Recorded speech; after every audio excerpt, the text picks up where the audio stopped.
तो दोस्तों स्वागत है। अगर आप भी किसी कम्पिटिटिव एग्जाम की तैयारी कर रहे हैं और हिंदी व्याकरण का वो उच्चारण वाला चार्ट आपको भी सिरदर्द लगता है, तो आप बिल्कुल सही जगह पर हैं। आज हम इस चार्ट के सीक्रेट कोड को हमेशा हमेशा के लिए क्रैक करने वाले हैं। हम सब इस दौर से गुजरे हैं जब ये लंबी चौड़ी टेबल सामने आती है ना, कंठ, तालु, मूर्धा, कौन सा अक्षर कहाँ से बोला जाता है भाई, इसे याद रखना सच में बहुत मुश्किल हो सकता है। लेकिन क्या हो अगर मैं कहूं कि इस पूरे सिस्टम को अनलॉक करने की चाबी सिर्फ एक छोटे से आसान से वाक्य में छिपी है? जी हाँ, एक ऐसी ट्रिक जो इस मुश्किल काम को बच्चों का खेल बना देगी। तो चलिए देखते हैं आज का हमारा सफर कैसा रहेगा। सबसे पहले हम उस जादुई ट्रिक को सीखेंगे, फिर हम देखेंगे कि कैसे बाकी के सारे अक्षर और स्वर इसी सिस्टम में फिट हो जाते हैं। इसके बाद कुछ जरूरी नियमों को समझेंगे और आखिर में एक छोटे से क्विज से अपनी तैयारी को परखेंगे। तैयार हैं? ठीक है, तो अब पूरा ध्यान यहाँ। इस पूरे सिस्टम का जो आधार है वो एक बहुत ही सिंपल 2 शब्दों का वाक्य है, और वो है खत्म दो। बस यही है हमारा सीक्रेट कोड। अब देखिए इसका जादू। हमारे कोड कतम दो का हर अक्षर एक उच्चारण की जगह को बताता है। क से कंठ, त से तालु, म से मूर्धा, द से दंत और दो के ओ से ओष्ठ। अब इस चार्ट को देखिए, ये पांचों जगह हमारे 5 मेन व्यंजन ग्रुप्स क वर्ग, च वर्ग, ट वर्ग, त वर्ग और प वर्ग से बिल्कुल इसी ऑर्डर में मैच करती हैं। है ना कमाल? ठीक है, तो बेस तो बन गया। अब चलिए आगे बढ़ते हैं और देखते हैं कि जो बचे हुए व्यंजन और सारे स्वर हैं उन्हें इसी चार्ट में कैसे फिट करना है। अब बाकी व्यंजनों को देखते हैं। यहाँ भी एक बहुत आसान सा पैटर्न है। देखिए, ह को लग दीजिए सबसे ऊपर कंठ में। उसके बाद दूसरी लाइन यानी तालु से शुरू करके हम य और श को रखते हैं। फिर लाइन से र, श और ल, स को अगली लाइनों में रख दीजिए। बस एक व बचता है, उस पर हम बाद में आएंगे। और अब स्वरों की बारी। पता है क्या, ये भी इसी सिस्टम में बड़े आराम से फिट हो जाते हैं। अ और आ सबसे ऊपर कंठ में, ई और ई तालु में, री मूर्धा में और उ सबसे नीचे ओष्ठ में। देखिए तो जरा, हमारा ये एक चार्ट ही लगभग पूरी वर्णमाला के लिए आपका गाइड बन गया है। अच्छा, अब कुछ स्पेशल केस भी हैं। याद है हमने व को अलग रखा था। इसका उच्चारण दांत और होंठ दोनों से होता है, इसलिए इसे कहते हैं दंतोष्ठ। इसी तरह ए और ए की जो आवाज है ना, वो अ यानी कंठ और ई यानी तालु को मिलाकर बनती है, तो ये हो गए कंठकालव्य।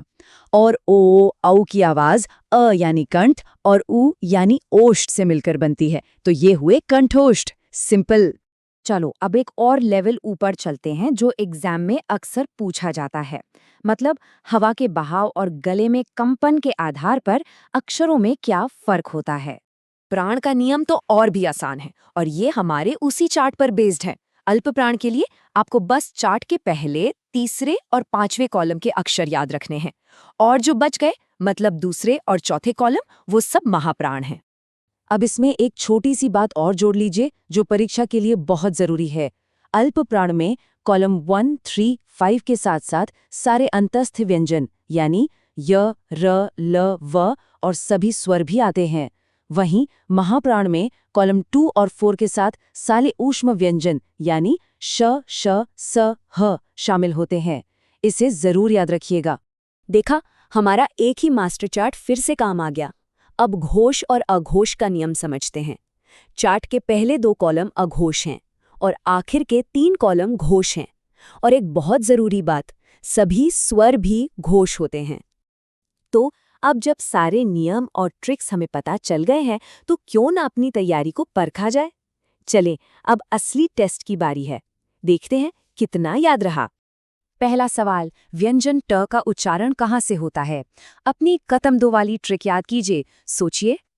बिल्कुल सही जवाब है मूर्धा, क्योंकि क त म तीसरे नंबर पर है जो मूर्धा को बताता है, और ट वर्ग भी तीसरा ही वर्ग है। अगला सवाल, इनमें से कौन सा अल्प प्राण व्यंजन है? अल्प प्राण का वो 1, 3, 5 वाला नियम याद आया? सही जवाब है ग, क्योंकि ग अपने वर्ग का तीसरा अक्षर है और नियम के हिसाब से पहला, तीसरा और 5वां अक्षर अल्प प्राण होता है। अच्छा, अब एक सवाल स्वरों पर। स्वर ई का उच्चारण स्थान क्या है? चार्ट में स्वरों की जगह याद कीजिए। थोड़ा सोचिए। जी हाँ, इसका सही जवाब है तालु। हमने आ को कंठ में और ई को दूसरी लाइन यानी तालु में रखा था। अगला सवाल उस स्पेशल व्यंजन के बारे में है, व का उच्चारण कैसे होता है? याद आया? सही जवाब है दंतोष्ठ, मतलब दांत और होंठ से।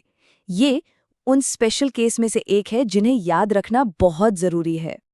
चलिए, क्विज का आखिरी सवाल। व्यंजनों का कौन सा ग्रुप अघोष माना जाता है? चार्ट के कॉलम याद कीजिए। सही जवाब है स्तंभ 1 और 2। पहले 2 कॉलम अघोष होते हैं और बाकी 3 घोष। तो खत्म करने से पहले फटाफट कुछ ऐसे जरूरी फैक्ट्स और नंबर्स देख लेते हैं जो एग्जाम में सीधे सीधे पूछ लिए जाते हैं। इसे आप अपनी फाइनल रिवीजन लिस्ट समझ सकते हैं। इन नंबर्स को अच्छे से देख लीजिए, इन्हें बस याद कर लेना है। जैसे मूल व्यंजन 33 हैं और स्वर वर्ण 11। ये सीधे सवाल बनकर आ सकते हैं। अच्छा, एक और छोटी सी बात, कभी कभी जीभ की पोजीशन पर भी सवाल आ जाता है। यहाँ बस ये याद रखना है कि आ एक सेंट्रल या मध्य स्वर है। ये एक बहुत कॉमन सवाल है। और अंत में सबसे जरूरी सलाह, इस पूरी जानकारी के बाद एक बार ये पूरा चार्ट अपने हाथ से जरूर बनाइएगा। यकीन मानिए, अगर आपने इसे एक बार खुद बना लिया तो आप इसे फिर कभी नहीं भूलेंगे। तो दोस्तों, ये थी हिंदी उच्चारण चार्ट को याद करने की हमारी सीक्रेट ट्रिक। ये तरीका आपको कैसा लगा हमें जरूर बताइएगा। और अगला कौन सा मुश्किल टॉपिक है जिसे आप आसान बनाना चाहते हैं, वो भी लिख भेजिए। अगली बार मिलेंगे एक नई जबरदस्त ट्रिक के साथ।